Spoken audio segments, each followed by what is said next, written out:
Rocky Gerung itu adalah Rasulullah, utusan Allah. Adalah utusan Allah. Status bahwa Rocky adalah Rasulullah artinya utusan Allah.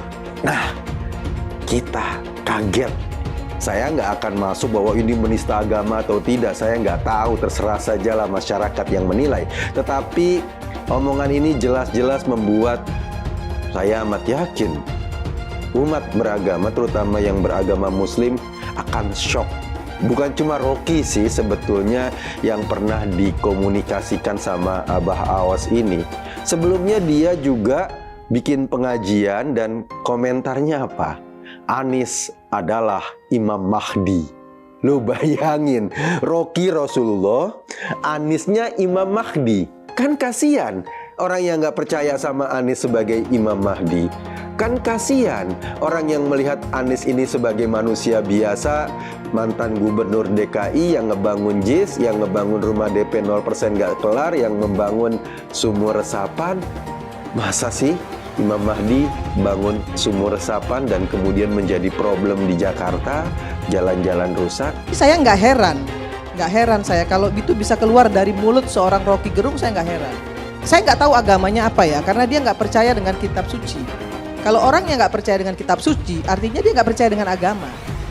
Kalau dia nggak percaya agama, kemudian dia pakai peci, kemudian mengutip-ngutip ayat-ayat suci Al-Quran, menurut saya itu memecah belah bangsa. Al-Quran itu bukan diimani oleh Rocky Gerung, tapi dipakai alat untuk berdebat. Ini celaka ini umat Islam kalau begini. Dan wajar untuk dihukum. Saya nggak peduli dengan bahasa bilang itu hanya kritisi. Itu bukan kritisi, itu ujaran kebencian, itu fitnah. Kritisi seperti apa? Kritisi dungu, tolol, bajingan, itu yang diomongin. Itu bukan kritisi. Rocky Gerung ini melakukan fitnah, jadi patut orang ini dipenjara. Setiap nabi datang, tiba, dan dinyatakan sebagai nabi setelah dia menyimpangkan beberapa versi nabi sebelumnya. Benar tidak? Yes. Kalau enggak dia nggak disebut nabi. Mesti ada diferensiasi itu, ada pembanding. Tetapi logikanya begitu, menjadi nabi artinya membatalkan pikiran nabi sebelumnya atau bahkan menyimpangkan. Penyimpangan itu adalah diferensial dari keyakinan. Ada yang teruskan, ada yang diteruskan, tapi mesti ada yang disimpangkan. Dosa apa enggak tuh? Enggak tahu saya. Tapi fakta itu sudah terjadi dalam sejarah. Yaitu di dalam satu agama tertentu dianggap menggenapi, menyempurnakan. Tetapi secara logis itu artinya menyimpangkan supaya dia dapat diferensial. Berganti nabi itu katanya si Pak Rocky Gerung ini, nabi yang mengganti membatalkan atau menyimpangkan nabi sebelumnya. Dia mengatakan, dia menyinggung tentang kenabian, berganti nabi. Jadi berganti nabi itu menjatuhkan nabi sebelumnya, kalau enggak dibilang nabi. Nah, kalau Anda katakan setiap berganti rasul itu membatalkan atau menyimpangkan, berarti kalau dari Musa ganti ke Yesus, berarti Nabi Musa ini sesat, disimpangkan oleh Yesus. Atau nanti setelah Yesus ada Nabi Muhammad, setelah ada Al-Quran apa? Berarti Yesus dan Musa ini semua sesat. Berarti Nabi menyimpangkan Yesus, Musa, Ibrahim, Nuh. Repot dong. Jadi berganti Nabi menggoblokkan sebelumnya. Jadi kalau Rocky Gerung mengatakan itu harus menyimpangkan dan menolak, ini dianggap Nabi ini kayak pilkada gitu. Jadi Nabi mengkoreksi sebelumnya. Pak Rocky Gerung ini saya bingung. Kok bisa menilai Nabi? Berarti Anda punya kedudukan sejajar mana Nabi? Atau Anda mungkin di atas Nabi? Kok bisa duduk menyimpangkan? Coba buktiin satu. Nabi menyimpangkan, saya mau tahu. Begitu Jokowi kehilangan kekuasaannya, dia jadi rakyat biasa. Gak ada yang peduli nanti. Tetapi ambisi Jokowi adalah mempertahankan legasinya. Dia masih pergi ke Cina buat nawarin IKN. Dia masih mondar-mandir dari satu koalisi ke koalisi yang lain untuk mencari kejelasan nasibnya. Dia memikirkan nasibnya sendiri. Dia nggak pikirin nasib kita.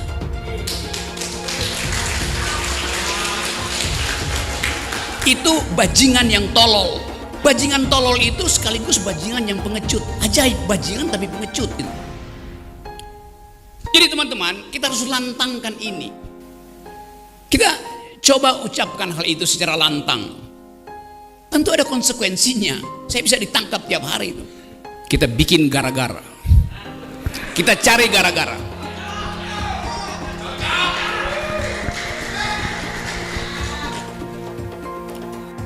Kita bikin gara-gara untuk buka perkara. Berperkara dengan siapa? Berperkara dengan Presiden Jokowi. Apa yang kita lakukan? People power. Kalau saya tanya sekarang, kitab suci itu fiksi atau fakta, Anda mau jawab apa? Is it factual? Enggak. Di dalam agama, fiksi itu adalah keyakinan. Coba lihat argumentasi Rocky Gerung itu. Begitu Islami dia menyampaikan ayat-ayat, pernyataan-pernyataan politik dalam konteks filosofis, sampai mengkritisi otaknya seorang pemimpin. Sampai dipanggil ke pengadilan, Rocky Gerung. Tapi sampai hari ini kawan-kawannya semuanya Muslim. Bahkan sekarang dia berteman dengan UAS, Ustadz Abdul Somad. Makanya saya waktu dipenjarakan, saya mengatakan kitab Kristen palsu. Saya bela Ustadz Abdul Somad. Roh Kudus, saya bilang Roh Kudus, ditangkap saya. Kitab Kristen Matius, Markus, Lukas, Yohanes saya robah. Matius, Markus, Stefanus, Stetanus, Spiritus, Tikus. Ditangkap saya. Untuk pencalonan kali ini, saya pribadi tadinya dukung Prabowo, sekarang saya dukung Anies Baswedan. Insya Allah, kalau Anies jadi presiden, insya Allah. Atau yang pendukung Prabowo jangan marah sama saya. Kalau Anies jadi presiden, insya Allah, Indonesia ini akan jadi negara maju. Jangan cuma makmur, maju. Lawan Dajjal itu Imam Mahdi. Itulah maka Abah sudah deklarasi 2024 memenangkan Anies Baswedan calon presiden 2024. Kenapa? Imam Mahdi. Iya. Ini a'lamu minallah malada. Semua sedunia kalau haram tidak mendukung Anies untuk presiden Indonesia 2024, Dajjal. Kalau tidak memenangkan Anies Baswedan untuk presiden 2024, Dajjal. Karena Imam Mahdi, siapa Imam Mahdi? Profesor Dr. Anies Rashid Baswedan, itu Imam Al-Mahdi, Al-Imam Al-Mahdi. Profesor Dr. Haji Anies Rashid Baswedan, Al-Imam Al-Mahdi. Alhamdulillah. Penjajahan di depan mata itu di Jakarta. Kita semua pribumi ditindas. Kini saatnya kita menjadi tuan rumah di negeri sendiri. Saya bilang, Miss, ente nggak bisa jadi presiden. Kenapa? Karena presiden adalah orang Indonesia asli, saya bilang. Dan ini aneh, betul-betul aneh. Ini bukan kampanye, tapi saya sampaikan sini. Di satu sisi menyiapkan jalur-jalur air untuk dikirim ke laut, di sisi lain di lautnya dipasang dengan pulau reklamasi, tinggal tunggu waktu jadi rock. Dan ini melawan sunnatullah. Kenapa? Air itu turun dari langit ke bumi, bukan ke laut. Harusnya dimasukkan ke dalam bumi, masukkan tanah. Di seluruh dunia air jatuh itu dimasukkan ke tanah, bukan dialirkan pakai gorong-gorong raksasa ke laut.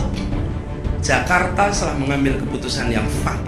Saya mensyukuri kenapa kalah, kenapa ditahan. Saya bersyukur atas itu semua. Saya coba bayangkan ya, kalau seandainya waktu itu kita menang gitu ya, hari ini belum tentu kita bisa nikmati seperti ini. Kita bersyukur 5 tahun Tuhan izinkan kasih ke orang yang pintar ngomong untuk kerja. Coba kalau kita bayangkan gitu ya, kalau kemarin saya masih jadi gubernur, ini saya udah turun ini. Tapi yang pintar ngomong itu dikira orang hebat kan? Ini lebih berbahaya tahun 2024, langsung ketahuan karakternya. Langsung ketahuan itu. Di saya juga ada kutipan Pak di kamar saya Pak. Tulisannya, Jakarta telah mengambil keputusan yang fatal. Bapak politik identitas Indonesia Anies Baswedan, Bapak intoleransi Indonesia Anies Baswedan. Jangan lupakan, jangan terlena, jangan sampai dia pecahkan kita dengan dagangan ayat dan mayatnya. Air itu turun dari langit, turunnya ke atap rumah langsung sumur bor, bukan ke sungai dan ke laut. Lengserkan Jokodok, takbir. Siap serbu istana, siap serbu istana, siap ambil alih kekuasaan. Takbir. Pancasila Soekarno, ketuhanan ada di pantat. Anak Tuhan dari mana? Kalau Yesus anak Tuhan, bidangnya siapa? Takbir besok di seluruh wilayah Indonesia kami katakan dalam. Bapak Ibu yang dimuliakan Allah, oleh sebab itu solusi penyelesaian umat ini hanya satu. Apa itu? Khilafah. Tegaknya khilafah, maka selesailah masalah. Takbir. Halal haram demokrasi. Kita pakai dulu sementara sistem kafir ini. Orang bilang kafir mana bisa.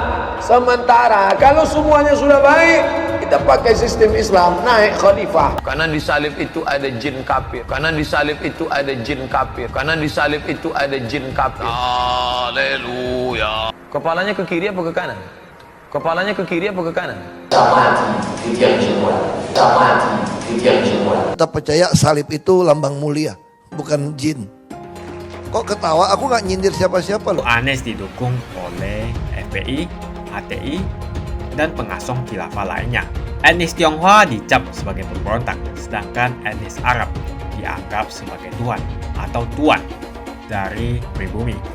Etnis Arab dipuja-puja dan dianggap sebagai dewa.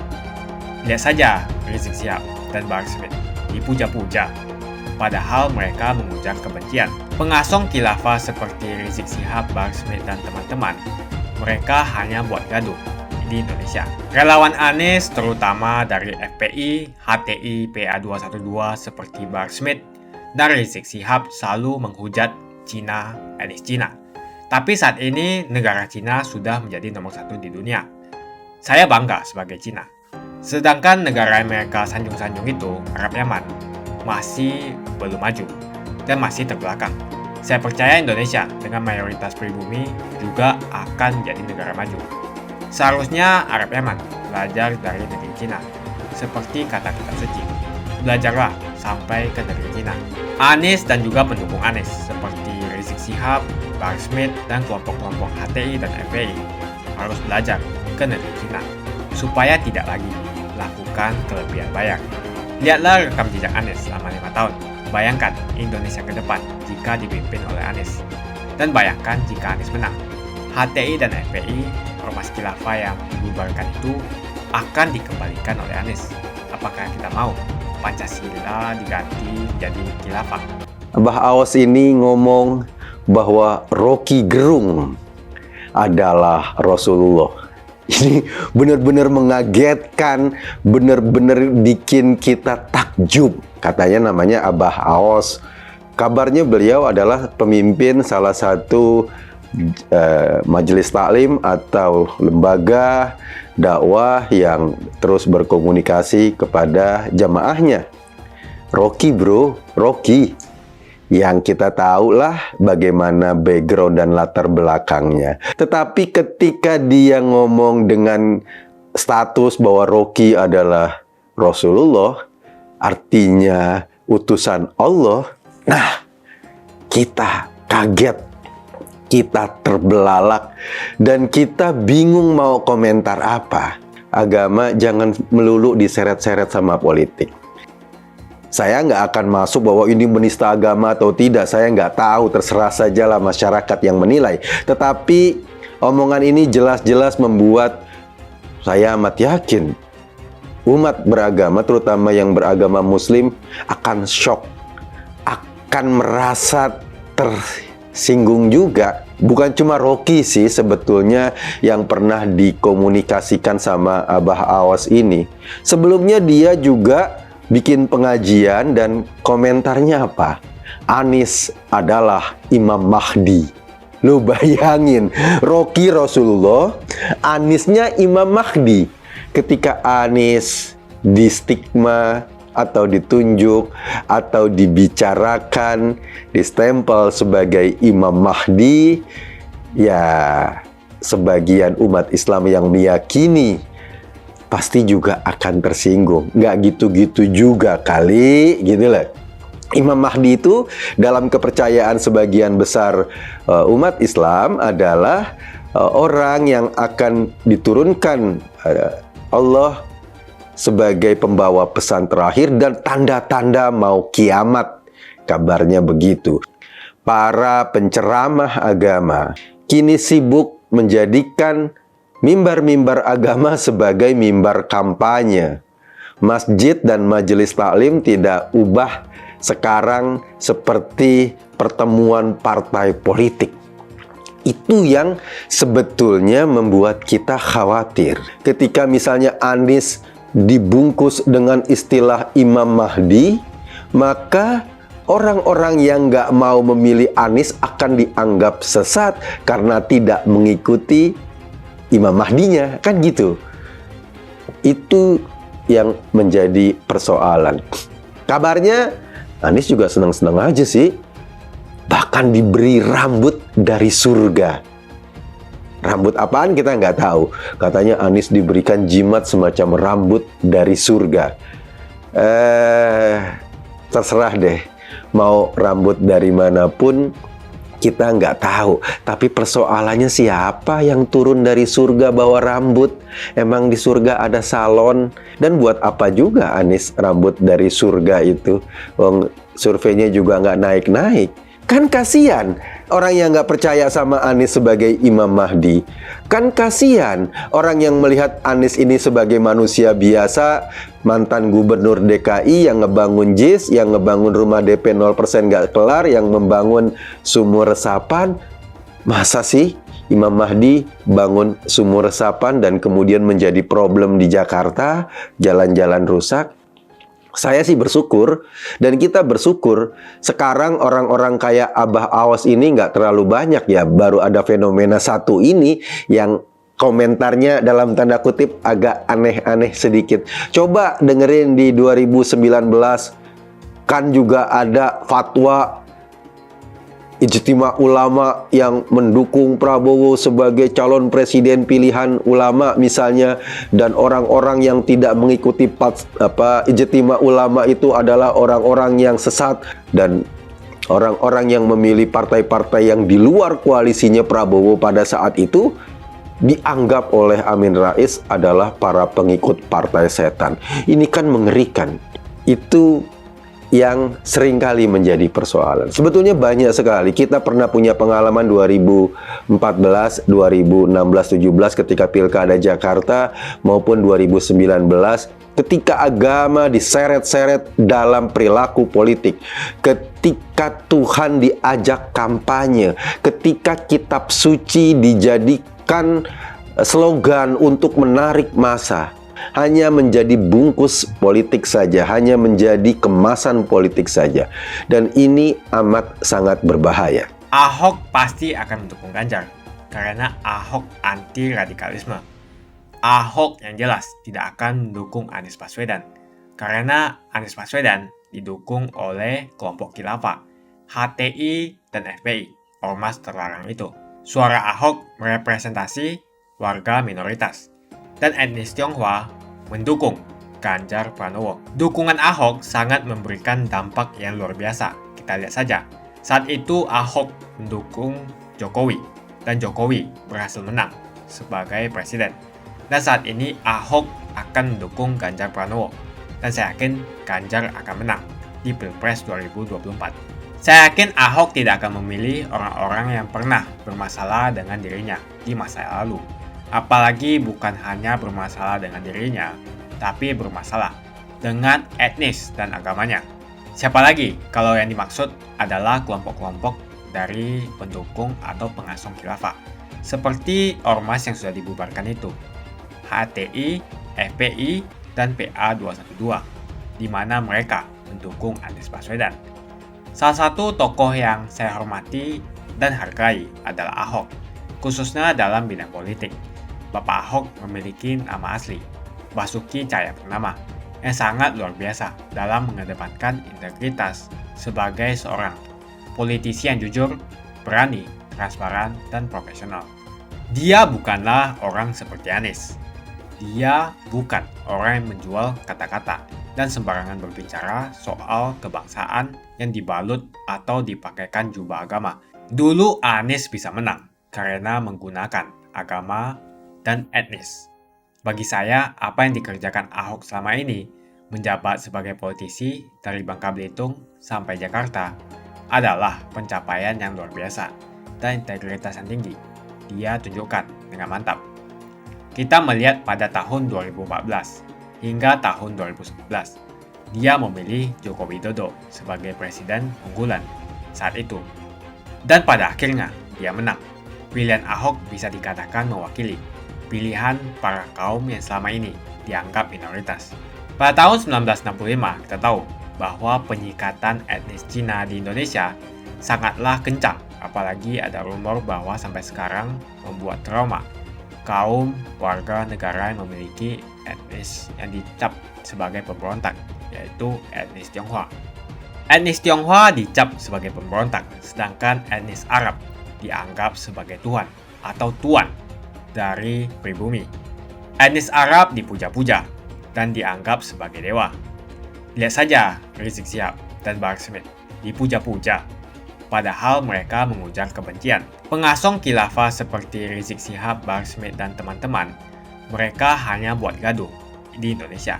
Sehingga pada tahun 2016, Ahok mulai maju dan berani untuk tampil menjadi showcase bagi perpolitikan negara ini dengan meletakkan standar yang begitu tinggi bagi seorang pemimpin politik, khususnya pemimpin daerah.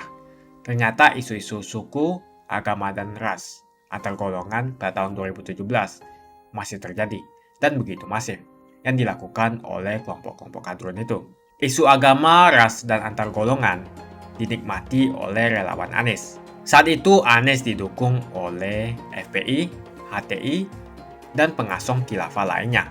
Pada akhirnya Ahok harus kalah, namun kekalahan dia adalah kekalahan yang membuka mata rakyat Indonesia bahwa masih ada orang-orang yang menang dengan cara menggunakan politisasi agama atau politik identitas berbasis agama. Ternyata banyak sekali orang yang dengan mudah terhasut lewat jalan-jalan seperti itu. Maka bisa kita katakan bahwa tokoh politik yang didukung Bapak Ahok adalah tokoh politik yang memperjuangkan hak segala bangsa, seperti yang dituliskan di Pancasila, yakni sila kelima mengenai keadilan sosial bagi seluruh rakyat Indonesia, tanpa memandang etnis, suku, agama, dan ras. Dan hal tersebut mengacu pada tokoh Ganjar Pranowo yang harus kita pilih dan harus kita coblos nanti di pemilu 2024 nanti. Yang pasti bukan Anies Baswedan. Relawan Anies terutama dari FPI, HTI, PA212 seperti Bahar Smith dan Rizik Syihab selalu menghujat Cina, etnis Cina. Tapi saat ini negara Cina sudah menjadi nomor 1 di dunia. Saya bangga sebagai Cina. Sedangkan negara yang mereka sanjung-sanjung itu, Arab Yaman, masih belum maju dan masih terbelakang. Saya percaya Indonesia dengan mayoritas pribumi juga akan menjadi negara maju. Seharusnya Arab Yaman belajar dari negeri Cina. Seperti kata kitab suci, belajarlah sampai ke negeri Cina. Anies dan juga pendukung Anies seperti Rizik Syihab, Bahar Smith, dan kelompok-kelompok HTI dan FPI harus belajar ke negeri Cina supaya tidak lagi melakukan kelebihan bayar. Yang jelas saya memilih pribumi, bukan yang dari Yaman. Ganjar jelas pribumi, nasionalis, dan pasti akan melanjutkan visi dan misi dari Pak Jokowi. Anies merupakan antitesis daripada Pak Jokowi dan diragukan kenasionalisannya, apalagi pribumiannya. Antitesis artinya bertolak belakang dengan Jokowi. Anies sudah menyatakan tidak akan melanjutkan semua program dari Pak Jokowi. Jadi semua pembangunan yang dilakukan oleh Pak Jokowi akan dihentikan oleh Anies jika Anies menjadi presiden. Lagi pula Anies didukung oleh khilafah dan pendukung Anies adalah ormas seperti FPI dan HTI. Apa kita mau FPI dan HTI kembali di Indonesia jika Anies memimpin? Anies juga dikenal sebagai bapak politik identitas yang menghalalkan segala cara untuk menggapai kekuasaannya, termasuk menggunakan politik identitas berbasis agama. Lihatlah di kasus Ahok waktu itu. Kita sudah bisa melihat hasil kerja Anies selama 5 tahun di Jakarta. Tidak ada satupun janji yang dipenuhi dan tidak ada kinerja yang bisa dibanggakan. Dari DP 0%, OKOC, kelebihan bayar, Formula E, banjir, sumber resapan, jalan rusak, dan gonta-ganti nama jalan. Lihatlah rekam jejak Anies selama 5 tahun. Bayangkan Indonesia ke depan jika dipimpin oleh Anies. Dan bayangkan jika Anies menang. HTI dan FPI, ormas khilafah yang dibubarkan itu akan dikembalikan oleh Anies. Apakah kita mau Pancasila diganti menjadi khilafah? Bagian Indonesia Timur yang mayoritas non-muslim seperti Bali tidak akan setuju dengan khilafah atau sistem khilafah. Mungkin Indonesia akan bubar jika Anies menjadi presiden. Perkataan Ahok sudah terbukti dan Jakarta sudah menjadi korban. Jangan biarkan Indonesia menjadi korban kibulan Anies Baswedan. Umat minoritas, terutama kaum Tionghoa, tidak akan memilih Anies Baswedan. Saya yakin karma Ahok mengejar Anies Baswedan.